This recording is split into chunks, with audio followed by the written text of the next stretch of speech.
Bien. Alors l'objectif d'aujourd'hui, c'est de pouvoir utiliser un objet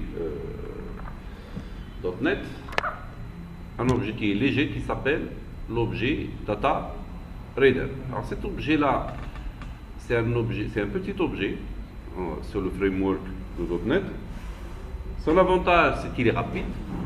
Son inconvénient, c'est qu'il est en lecture seule. C'est-à-dire qu'il vous permet, par exemple, j'ai une table ici, une table groupe, là où j'ai des données, le numéro de groupe et le nom de groupe, et je voudrais remplir, par exemple, un combo box à l'aide de cet objet Data Reader. Le Data Reader, en fait, il a besoin de quoi? Il a besoin qu'on se connecte sur la base de données. Il a besoin qu'on effectue une requête SQL select avec un objet commande. Et ce résultat de ce select-là, le Data Reader, il est capable de le lire, le flux SQL.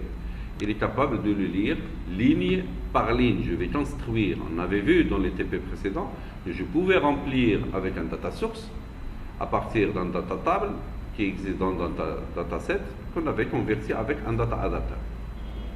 Mais l'inconvénient, comme on avait dit, l'inconvénient de remplir ces objets-là avec un data source, c'est qu'ils restent liés à la source de données. Je ne peux pas agir dessus directement. Tout ce que vous voyez au niveau du data grid view ou du combo box, il est lié au dataset. Vous ne voyez réellement que ce qui est dans le data table, qui est dans le dataset. Par contre, le data leader, il vous laisse libre.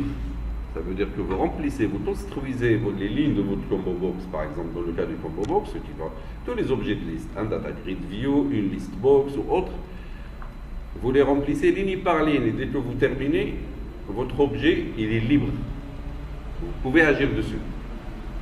Alors, comme premier exemple, on va créer un nouveau formulaire dans notre petite application.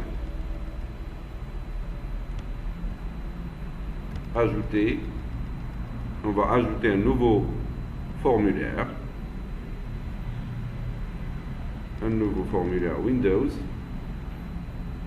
Je vais l'appeler par exemple TP Data Reader. Et j'ajoute.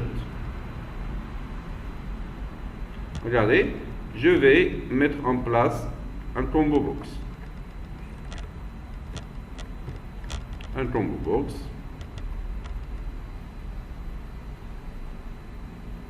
Il est là.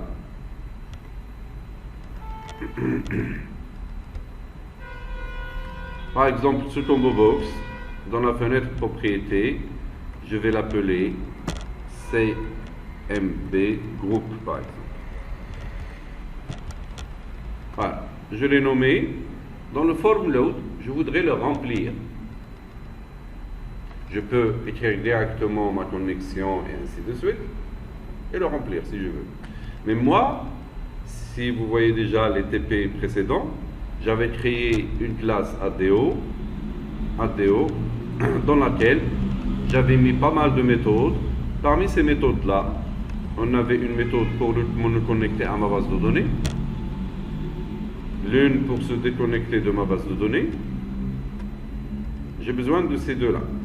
Et j'ai l'ensemble de un objet connection, un objet command, un objet data adapter dont je n'aurai pas besoin aujourd'hui, et un objet data set.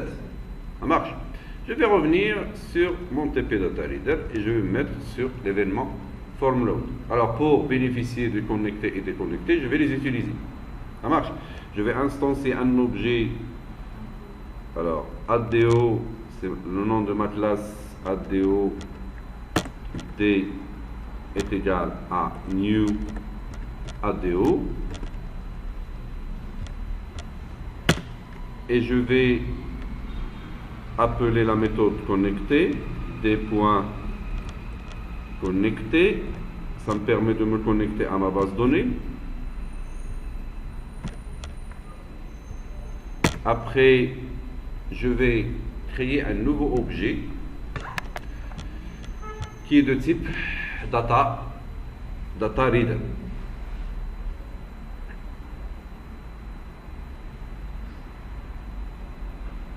Pour cela, j'ai besoin de quel espace de nom?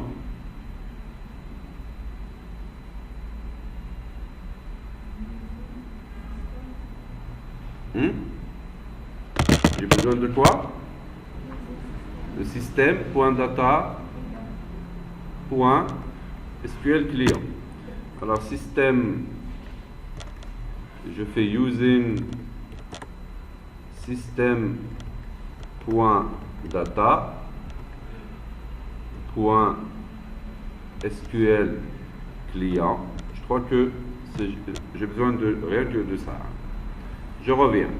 Maintenant, comment je vais déclarer mon objet DataReader? Je fais SQL DataReader. Oui. Je vais l'appeler DR est égal à new SQL DataReader. Ça marche? Qu'est-ce que j'ai fait? J'ai créé un objet de type SQL DataReader. Alors, de quoi il a besoin cet objet-là? Je vais lui dire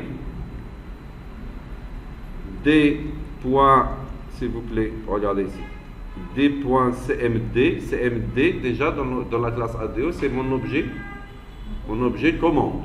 Mon objet commande est égal cmd point quoi? Point droit. Si je veux faire une requête SQL, point commande texte. Attention, c'est point commande texte est égal à, et je fais une requête select, par exemple,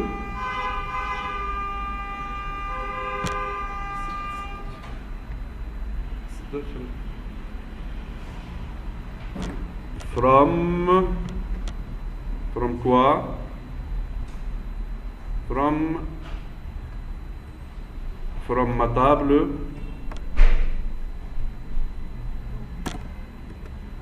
table, groupe. D'accord? Et je fais point virgule. Après, qu'est-ce qu'il me fait? Ça, c'est mon objet commande. Je vais lui dire quoi j'ai besoin. Alors, je me suis connecté. J'ai déclaré mon objet DataReader. Ça, je peux le faire. Je peux le mettre ici. C'est un nouveau objet. D'ailleurs, que je vais mettre ailleurs. Regardez. Mon objet commande, je l'ai rempli. De quoi il a besoin? DR.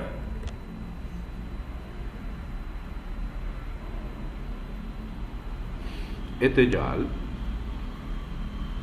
à d.cmd.execute reader.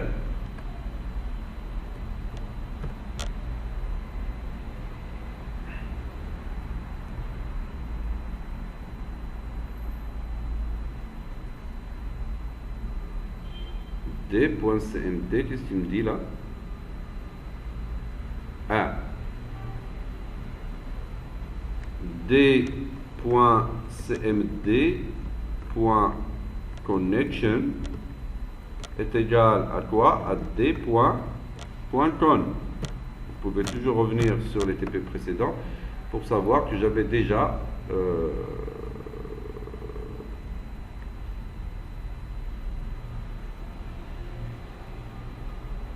pourquoi il me dit ça?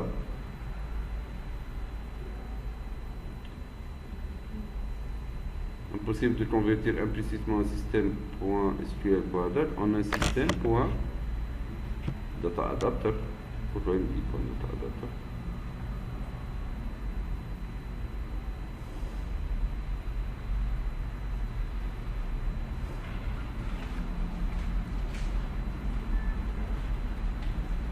J'ai pas besoin de ça.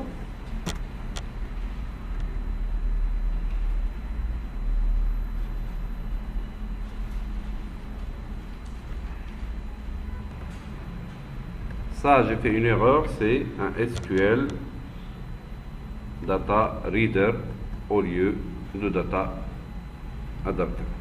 Je n'ai pas besoin. Ah non, SQL data reader. Voilà. J'ai même pas besoin de l'instancier. Allez. Voilà. Et là, qu'est-ce que je fais? Je fais un execute reader. Rien, ça ne veut rien dire pour le moment. J'ai fait un execute reader. Avec le data reader, il faudrait que je lis ligne par ligne. Comment je fais? Je fais while, une boucle, while dr point read.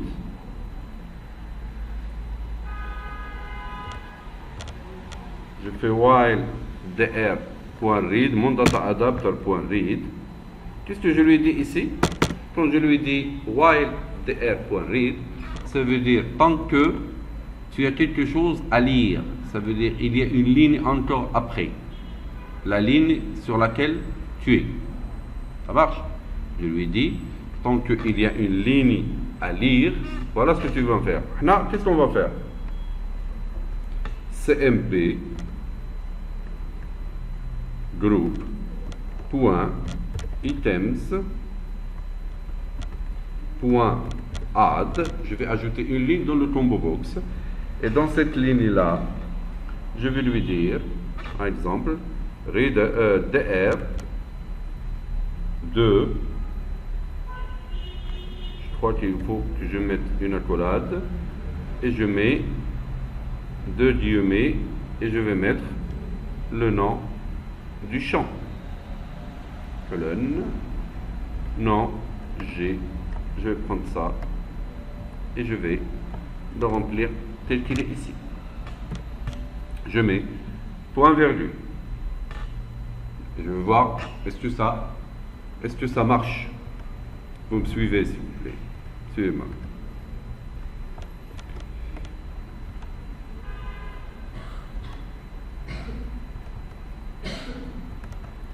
Je vais mettre ça en démarrage et je vais exécuter.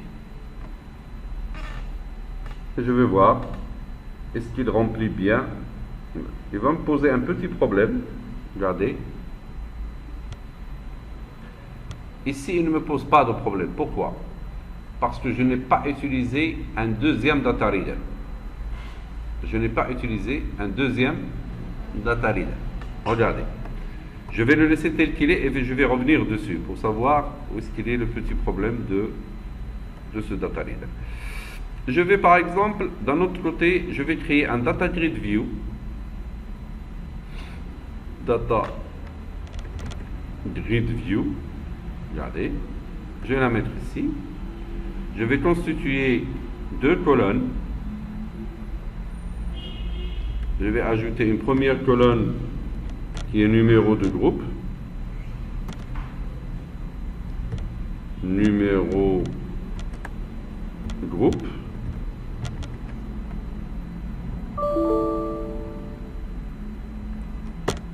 Et ici, dans l'entête de colonne, je vais faire numéro du groupe. Je vais ajouter. J'ajoute une deuxième. Nom du groupe, par exemple. Et ici, dans l'entête, je vais mettre nom du groupe. Regardez que lorsque je travaille avec un data reader, je construis mes entêtes de colonnes. Je construis mes colonnes moi-même. C'est pas comme le data source qui prend les colonnes du data table. Là, je les construis moi-même. Je fais ajouter, je ferme, j'ai 2 colonnes, ils sont là. Maintenant, regardez, dans le même form load, je vais faire, regardez s'il vous plaît, je vais faire un deuxième data reader. Moi, je vais forcer l'erreur. Regardez, je vais un deuxième data reader.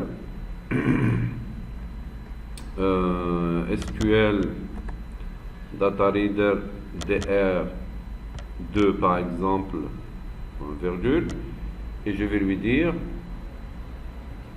ce DR2, regardez, je vais copier-coller ce code-là et je fais DR2 c'est déjà la CMD, et là au lieu de add item, je vais lui dire d'ajouter une ligne dans le data grid view. Je vais renommer mon data grid view, je vais l'appeler DG group.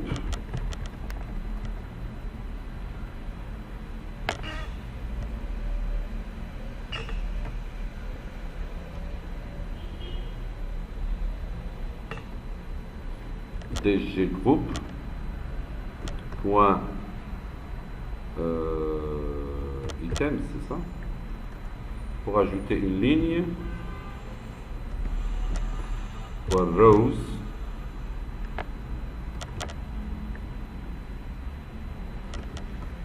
point add, je vais ajouter une ligne et je vais lui dire DGV group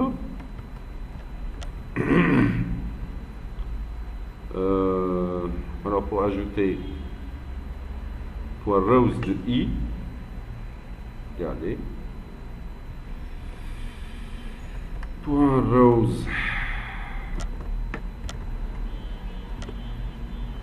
de i, je suis en train de créer une petite boucle de i. Je vais faire un entier int i par exemple, et je vais lui dire ça est égal à 0. Dans i je fais i plus pour ajouter à i un élément, une valeur, rows de i point cells de 0, ça c'est la cellule, point value reçoit quoi, reçoit dr2 au lieu de dr2 ici, voilà, de numg. Je vais ajouter le numéro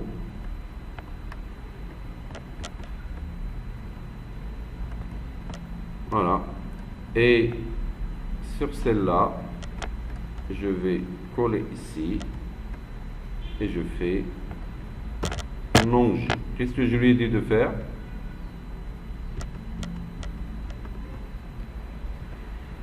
Je lui ai dit tu lis tant que il y a une ligne à lire dans le data reader. Ça marche? Ça c'est une initialisation parce que le while n'initialise pas la. J'ai fait un plus 1 pour qu'il commence à 1. J'ai créé une ligne et je vais voir est-ce que ça marche. Et je vais dans la colonne 0, je vais mettre la valeur du num G, et dans la colonne 1, je vais mettre la valeur du nom G, du champ nom G. Je vais exécuter, il va me poser un problème. Normalement, il devrait me poser un problème. Alors remarquez, un data reader associé à cette commande est déjà ouvert. Ça veut dire si j'ai la même commande, select étoile from group, je ne peux pas appliquer deux data readers ouverts sur le même select, sur le même objet commande. Ça veut dire que lorsque j'avais fini avec le premier data reader, il faudrait que je ferme ce data reader et que je le réouvre. Ça marche? Alors je fais avant, lorsque j'ai terminé ici, regardez, j'ai provoqué cette erreur exprès. Lorsque j'ai fini avec ce data reader, je vais lui dire dr.close. Alors ayez ce réflexe avec le data reader. À chaque fois que vous en avez fini, il faut le fermer. Je vais faire la même chose ici et je fais dr2 point close. Ça marche? On y va.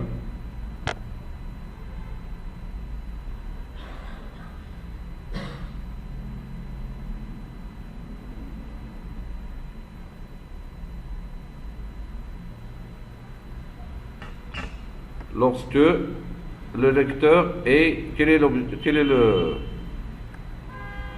Ça, c'est DR2, pas DR, j'ai fait une erreur. Alors, le premier objet DataReader, il s'appelle DR. Le deuxième objet DataReader, il s'appelle DR2. Tout à l'heure, il a voulu faire le DR.read, il a trouvé qu'il était fermé. Ici aussi, je prends DR2, j'ai pas fait de bêtises, on y va.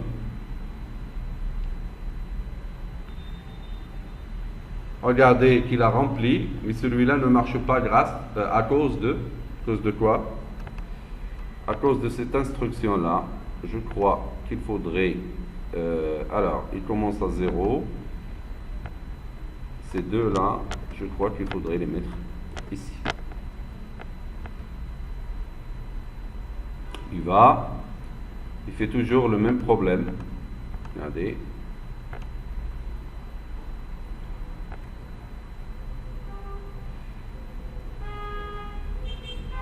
Qu'est-ce que je lui ai dit de faire? Je lui ai dit, tu me mets ici. Regardez, si je ne mets pas ça, qu'est-ce qu'il va me faire?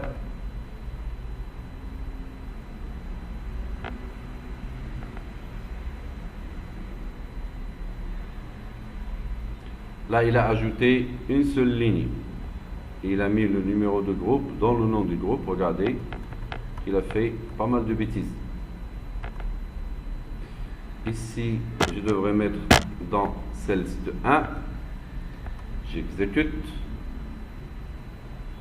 Il a mis le numéro de groupe et le nom de groupe. Après, rows de i, il faudrait que j'ajoute i plus égale à 1.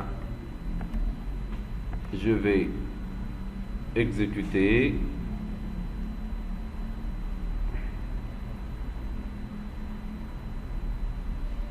L'index est hors limite. Le i, il est à combien?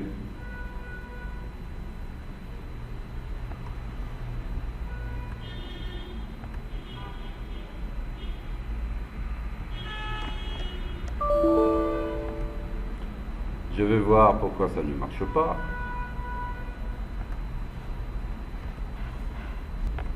Alors, ce qu'il fallait faire, c'est que il faudrait le long. Alors, j'ai initialisé à 0. J'ai ajouté un row dans le data grid. Je l'ai rempli par rapport à i est égal à 0. Et puis, je remets i égal à 1. Après, j'ajoute une ligne. Je la remplis. Je mets i est égal à 2 jusqu'à la fin du process. J'exécute. Et là, j'ai l'ensemble des lignes ici qui s'affichent. C'est les mêmes qui s'affichent ici. Sauf que le data grid view, il est multicolonne et celui-là, il est unicolonne. Ça marche? Je peux faire la même chose, regardez. Je peux faire la même chose avec un list box. Je prends une list box. Ici, je vais l'appeler LST group.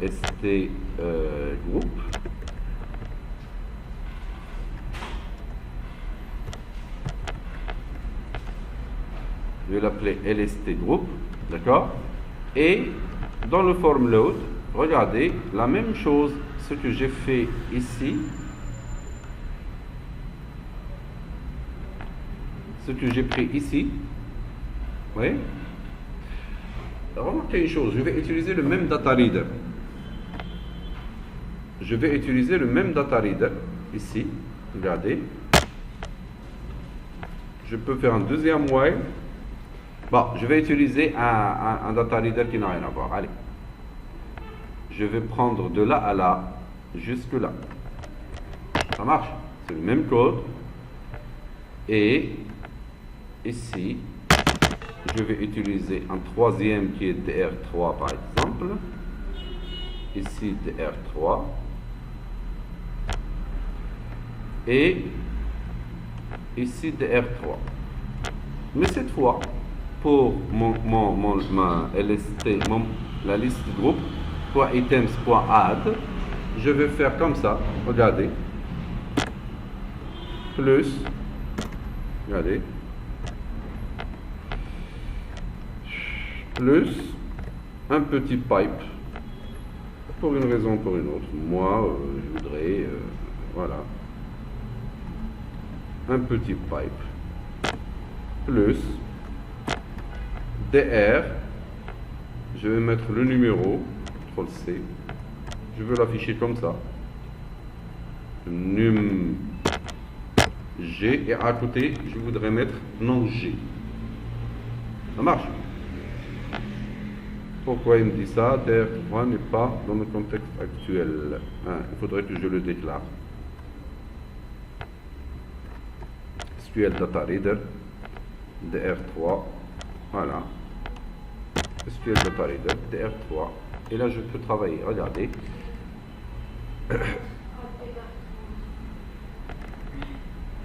Oui, j'ai fait une bêtise. Au lieu de DR, je mets DR3 parce qu'il est déjà fermé. Il trouve qu'il est déjà fermé. Voilà. Voilà. J'exécute. Il me remplit le combo box. Il m'a rempli, regardez, avec le numéro de groupe et le nom du groupe. Et il m'a rempli le data grid view. Alors j'ai 3 objets de liste que j'avais remplis avec un data, 3 data reader. Je pouvais utiliser un seul data reader et travailler avec. Je pouvais le faire. Mais moi, je fais exprès de les séparer pour savoir, par exemple, ici, je vais mettre un petit espace là, un petit espace là, j'exécute et il m'a affiché avec des espaces ici. Ça marche? Alors, qu'est-ce qu'on avait vu dans ce TP? On avait vu comment utiliser un objet data reader. Alors, pour créer un objet SQL Data Reader, on le déclare directement SQL Data Reader et lui donne un nom. Après, de quoi il a besoin ce Data Reader? Il a besoin d'une connexion. J'ai utilisé moi la méthode connectée. Il a besoin d'un objet commande qui marche.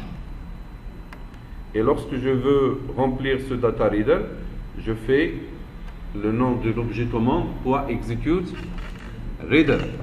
.execute reader. Pour ces méthodes-là, vous pouvez toujours aller voir les TP, les autres vidéos. Alors ici, donc, après execute data reader, en fait, pour pouvoir lire le flux SQL, la liste des données qui ont été fournies par l'objet commande, on fait un while. While dr.read, l'objet datareader.read, ça veut dire tant qu'il y a une ligne à lire. Et là, j'ai choisi d'ajouter. Alors regardez que lorsque vous mettez un select étoile from, par exemple, group, les noms des champs dans le data reader, maintenant, ils sont connus. Lorsque je lui dis dr de nom G, en fait, il prend la colonne nom G. Et dr du nom G, ça veut, à chaque fois, ce data reader, il représente une ligne. C'est pour cela que j'ai besoin de ce while-là. Ce n'est pas tout le flux. À chaque fois, le data reader, il représente une ligne de données. Et là, je l'ai rempli, c'est comme si je l'ai rempli à la main avec le items.add. J'ai fait la même chose pour le data grid view. Dans le data grid view, dans ce while-là, j'ai ajouté une ligne dans le data grid view. J'ai construit mon data grid view tout à l'heure à la main. J'ai ajouté mes propres colonnes. Et pour avoir les lignes de la data grid view, j'ai initialisé une variable i à 0 et à la fin, j'ajoute donc i1 pour qu'il saute dans la deuxième ligne, la ligne suivante qu'il vient de créer. Pour la list box, j'ai fait le même principe, mais ici, j'ai ajouté 2 colonnes j'ai affiché 2 colonnes dans la même ligne du listbox. Ça marche? Alors, je vous laisse le temps de faire le TP. Vous me rajoutez un combo box, une data delete view et une listbox, et vous me le remplissez à partir d'une table, par exemple la table groupe que vous allez créer et remplir.